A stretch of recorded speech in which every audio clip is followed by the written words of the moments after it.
All right, good evening. Welcome to Earth to the Other Side. My name is John. I'm your host, and tonight I am speaking with Ned Matania, who organized, started, founded one of my favorite near-death experience group pages on Facebook. So, welcome to the show, Ned. Happy to have you here. It's an honor to have you here, actually. Thank you. Yeah, I I really hope that our conversation helps. It's interesting and even inspiring for people. Oh, I'm sure it will be. And you're also working on a book. You're a software engineer. I mean, you know this, but I'm telling the audience. So it's interesting because you have a science background, and here you're all tied up in this wonderful spiritual near-death experience stuff. So how did that happen? Then we'll talk about your book a little later. But what's your backstory? How did you get this group page started?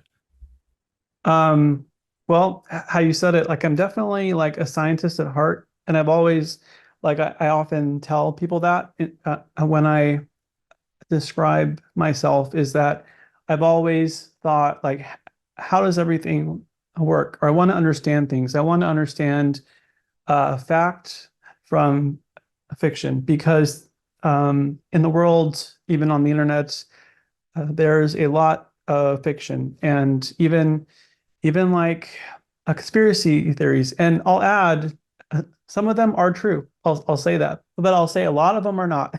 And it takes you have to have a critical thinking mind, and that's the reason I got into NDEs, into near-death experiences, because after I saw evidence of when people are dying and coming back, and it's in medical records, and doctors are explaining this, and over decades now, any uh, honest scientist will see that information and get curious because it's just the facts speak for themselves. And there are a lot of scientists and academics and intellectuals who already think that they have all the answers, or at least in terms of about NDEs, and that it's proven that it's hallucination or lack of oxygen. But people who say that are missing the mark because you have to have a critical thinking mind to look deeper and closer and listen uh, to what the people are saying and what they observed and the timelines. And if you do that, you see that there is something fascinating and mysterious and even wonderful here. And especially if you're a person who, like I was, uh, uh, felt like humanity was hopeless and felt like uh, you didn't fit in or have a place here on Earth. These experiences um, change everything because they actually show us that there is something more and we do have a purpose here. Most definitely.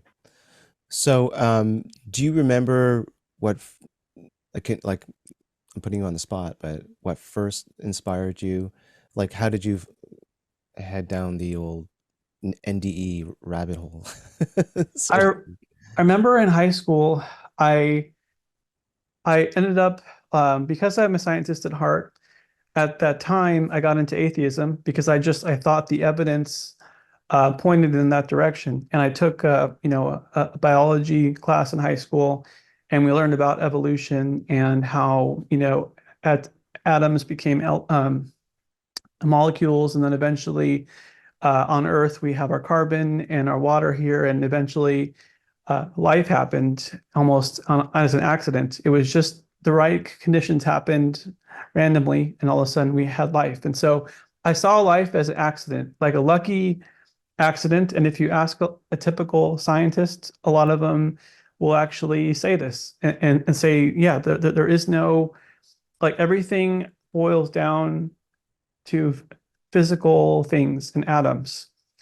And so as a teenager who felt like an alien here on Earth, and as if humanity was often hopeless because of what I saw in the news and everything, and I didn't have anyone I could really relate to on a deeper level. uh, I thought about suicide. I thought, well, we're just an accident here, and there isn't really a purpose. And how people treat each other, it's primitive, and I guess we're slightly more advanced than primates, but we're just a bunch of animals. And I didn't see a purpose, um, and I was looking for answers, but beyond religion, because I saw that religion didn't have all the answers. And I looked at science and I started seeing inconsistencies in science, especially anything related to um, mystical experiences. And so I remember in college, I took a class in world religions. I wanted to get a kind of overview of what cultures around the world were thinking. And I learned about Hinduism and Taoism and Buddhism and Christianity and Islam and Judaism. And I saw certain threads of commonalities, which is what I was looking for. But eventually I came across, I had a friend who she she talked about a psychic, and I got curious, like I'm wondering, is there anything, to that? And so I talked to her and I wanted to like almost like treat it like an investigation. Like, is what is possible? Is there anything to this? Is she just making everything up? And over time, I I talked to several of them, and then I learned about mediums. And certain things actually coincided, were accurate. And without the person knowing who I was, or being completely like long distance. And then I thought this is interesting. And and then eventually I learned about near-death experiences. And and I learned about Dr. Raymond Moody's book, uh, Life After Life, the a classic from 1975. And I started learning about other NDEs. And at that point, I felt like I had the answer, or I had most of the answer that I was looking for in terms of, okay, there is a lot of evidence here that there is a purpose on Earth and that there is a higher intelligence. Because I felt like humans, even adults, didn't have all the answers, and yet often had egos to where you couldn't truly question them all the time, because at some point they kind of were like, well, I'm the authority and this is what I say. And so I just had to kind of like take that. But I felt that humans really didn't have all the answers. And so hearing when people die and they meet like advanced beings who know a lot more or are powerful and whatnot, I was like, those are like the people that I look up to. Yeah, most definitely. And do you think that science and it will bridge the gap eventually between science and spirituality, or science and consciousness?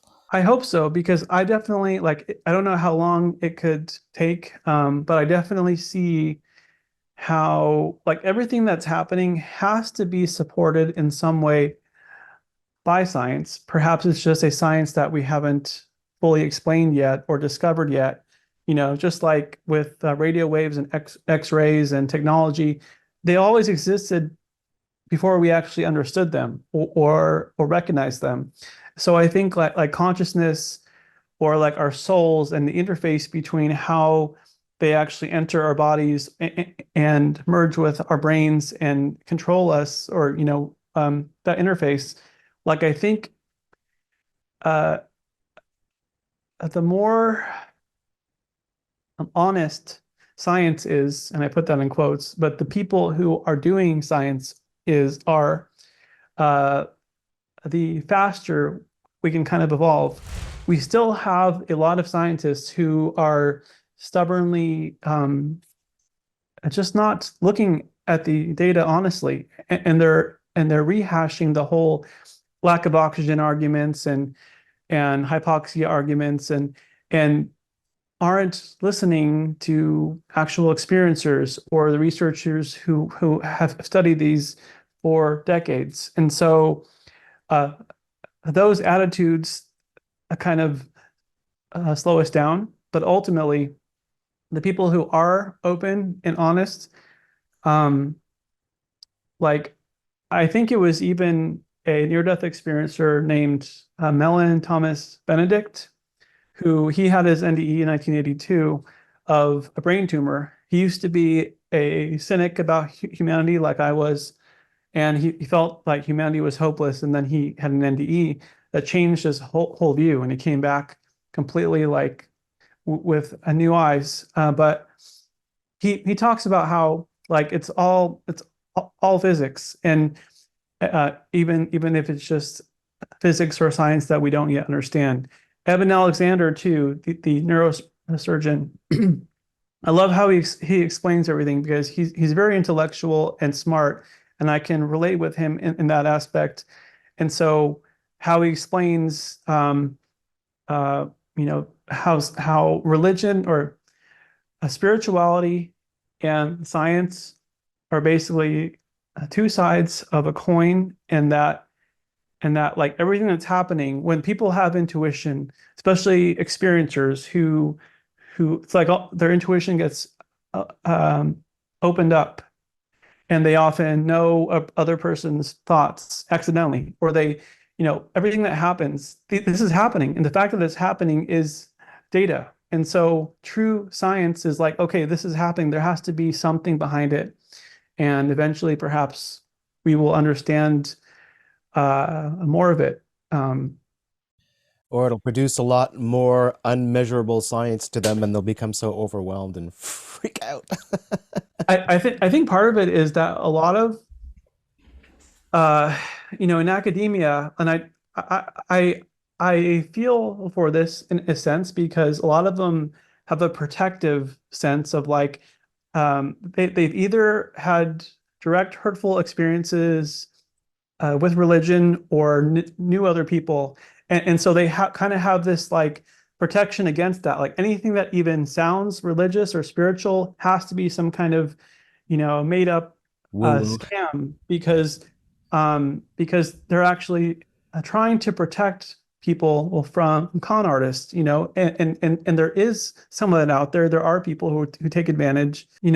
What's interesting is how our bodies operate, like how our muscles, our brains operate with electricity. And so, and a lot of experiencers, they talk about like a spark of electricity. Like Amy Call, she basically was told she had to come back, and like a lot of people, she was upset and fought against it. But anyway, after she basically had to return into her body, uh, she talks about how she was hovering over her area and trying to figure out how to actually enter her body. And then her a guide actually told her her husband would come up to her and touch her, and as soon as he touches her, the energy, electricity in him will actually help guide her energy in, and that's what happened. And I've heard other experiences that are like that. Like there is some kind of a subtle, it's like even beyond electricity. Like there's electricity, and then there's like perhaps etheric energy or something even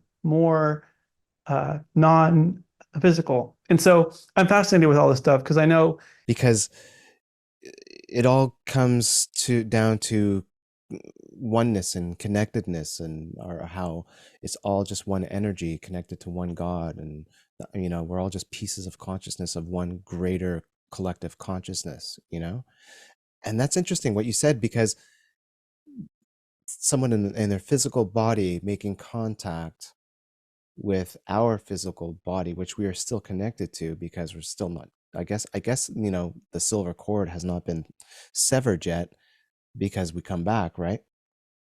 So I find that really interesting, like that just proves once again how connected we are, but even spiritually and physically.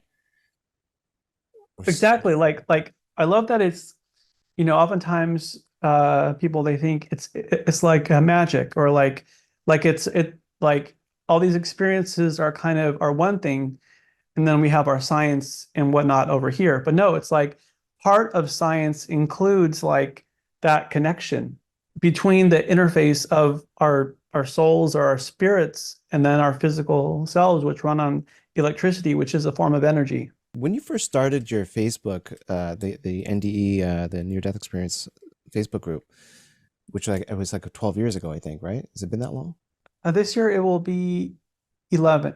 When you first started it, were you like the first NDE group on Facebook, or were there others? I probably was, but I think at that time it was just, early on, like I think Facebook had I started taking off more as it kind of modernized and uh, grew worldwide. But I think at that time, yeah, there was not a whole lot Hmm. out there.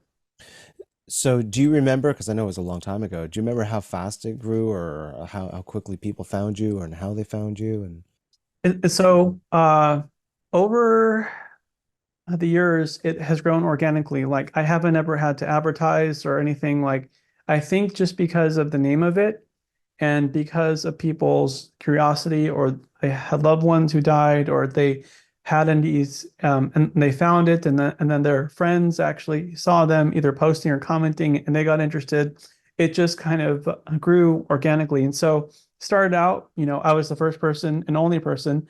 I invited a few friends, but all I had at that time was just like, oh, there's an article about it. I'll post it. Or there's a video. I'll post it. I was thinking of it as a place to organize information, you know, and then over time, quickly it became like a community, and people were asking questions and supporting each other. So then it became like, oh, my purpose is to more foster, a healthy and peaceful energy to help support them. And if there's any arguments or any trolls or whatnot. And so right now the group has about 182,000 members, which is a lot. is there any particular, like, I don't want to put you on the spot or anything, but is there any particular, like after all the the ones that you've come across over the years, a case that you'd want to case, account that you'd wanted to share? Amy Call, uh, I saw her talk, and I met her at the 2012 or 2014 IANS conference in Newport Beach in California, which was a beautiful conference. And her story is so fascinating. She grew up Mormon with a strict rules and family, and I remember she was having a hard time, and eventually she basically, I think she was in her 20s or 30s, and she basically was almost giving up on life and praying like, I need help. I can't do this anymore. And then she had her NDE because her doctor had given her an experimental medicine of an issue she had, and it caused her throat to Close up? close up. Yeah. And so she had her NDE, and she, she basically was shown the earth and a lot more, and she met her guide, and how beautiful and amazing everything is because of her upbringing in strict religion. Um, she saw things as very black and white, and I think she also had a part of her that expected to end up in hell. And she basically was shown it's not about any of that, and she basically was shown too how there is like math equations under everything. And I know other experiencers who have seen this as well, in that life often seems random or chaotic or hopeless. And that's also how I used to see it, because she talked about how being an empath and sensitive, she saw how bullies were often rewarded, because if you're powerful and you can, you know, um, fake it and people like you or admire you. And she saw how hypocrisy is so common in people. Um, and she was shown how there is an order under everything. And so even when it looks like chaos on Earth, and even today it does in certain news headlines or what's happening in certain areas, a lot of people are feeling hurt and attacked and whatnot. And um, she was shown how everything is happening according to a plan. And a lot of experiencers see this as well. As hard as it is for us to understand, because we think how is that a plan? Like this plan, it seems like it's all effed up. Like what's going on? um, and but yet, um, but there is that, and we do have choices, and we do have multiple opportunities or timelines. And so, like a lot of spiritual people are teaching, and this is, I struggle with this a lot because I thought, well, if everything is happening exactly as it should be, then I can just relax and I don't have to do anything. But no, it's not like that. Like we have our choices. So the higher plan involves us making our choices to the best of our ability because that actually counts for something. It means something if we try, if we um, do our best.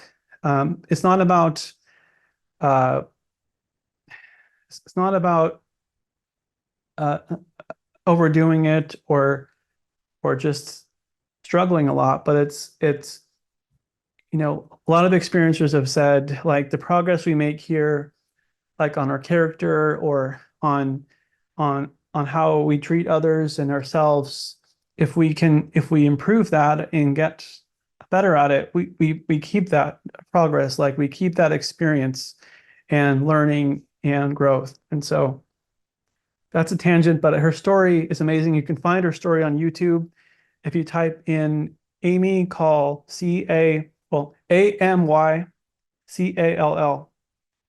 and it's one of my favorites. Is she still with us?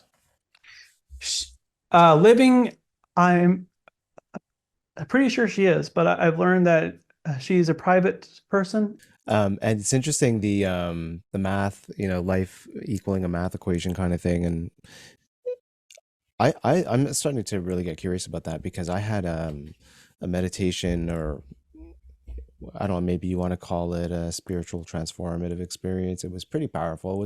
But it was started in a meditation. And anyways, just give the very short end of it. Was I ended up in, I felt like, I don't really know where I was. I felt kind of like I was in space because there was nothing under me or around me, just this massive colander. Like it looked like one of those, like a colander a witch would stir. And when I looked inside it, it was just numbers. But it was weird because I saw a lot of numbers and all kinds of weird things I didn't recognize mathematically. Of course, you would probably, but I'm not a science guy or math guy. And but I recognize them definitely as math related, mathematical related equation kind of things. And you could see within them, within the flow of things, you could see, I don't know how to explain it, not humans, but almost like experiences summed up in like orbs. It was weird. Like I wouldn't be able to tell you if I saw that now, probably like here on Earth, I'd be like, WTF. But that at that time in the meditation, it seemed everything seemed completely normal. And I don't know, it's hard to explain. Like I could see the experiences of, I knew there were people and stuff, but I didn't see actual people. Do you know what I mean? Just the math and kind of how it was manipulating things and how Almost like the planned it was. archetypes or the Yeah. possibility.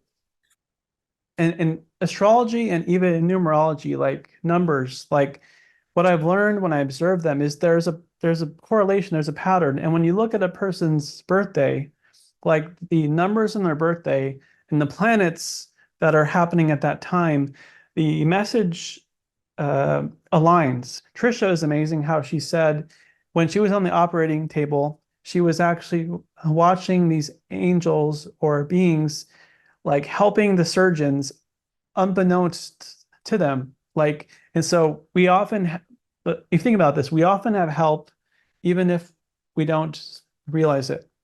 And that's important. But uh and so Eben Alexander also, even though he kind of grew up open to uh, faith like that and a higher power, his medical school and training basically taught him otherwise. And so he kind of left all that behind. And when he had patients who told him things, he would just kind of shrug it off and talk about the drugs they were on and whatnot until it happened to him. And so, yeah, I think it takes there are people that are interested, there are people that are curious, but I think because of how our society is and so many people are struggling to pay rent or mortgage, everyone is focused on work, and then they have their entertainment in the evening, and then they kind of don't often think about it until it happens to them. Perhaps they're in an accident or someone that they love is impacted, and then they begin to question. Very high level, wondering perspective. I wonder if like it's a matter of again fear. When I mean people, I assume that study science are people that like exactness. Nothing left to question. It is this way because, you know. So is it maybe like letting go of that and broadening out of that is scary because then it's a whole lot of things that they don't know about that they're not going to be able to put into equations. And It could be like I know it's a that. very elementary school way of thinking, but I know, you know what I mean.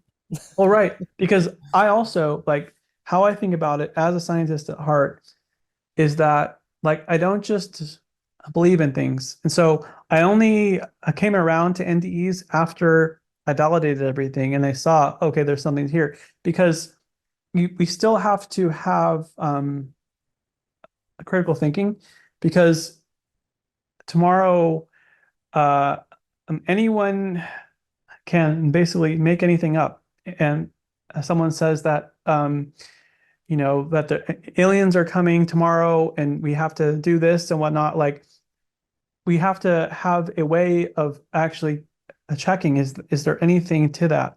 So I think in terms of scientists or people who are thinkers, they have to have the evidence to make those baby steps of I see this and I see this and I see this. But like you said, and what I've seen a lot, unfortunately, are the people who aren't even open to looking at those yet. But I think eventually everyone does. Steve Jobs, if you remember how when he passed away, have you heard about what happened? I forget if he was an atheist. I think he was like a spiritual, you know, um, but when he was dying, he his last words were reportedly, "Oh wow, oh wow, oh Yeah, wow." I Like he was remember. surprised in a good way, Yeah, and that is I remember that now. common. Yeah, yeah.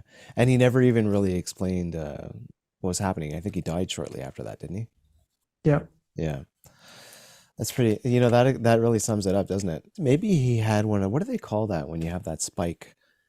Um, Terminal lucidity, yeah, I wonder if it was something like that. which is for people unfamiliar, if you there are people who have dementia or who are just in a coma and they've been out for so long and just before they cross over, they basically are fully aware and present and as here as they've always been, and they're briefly here and then they pass, Very quickly. Yeah.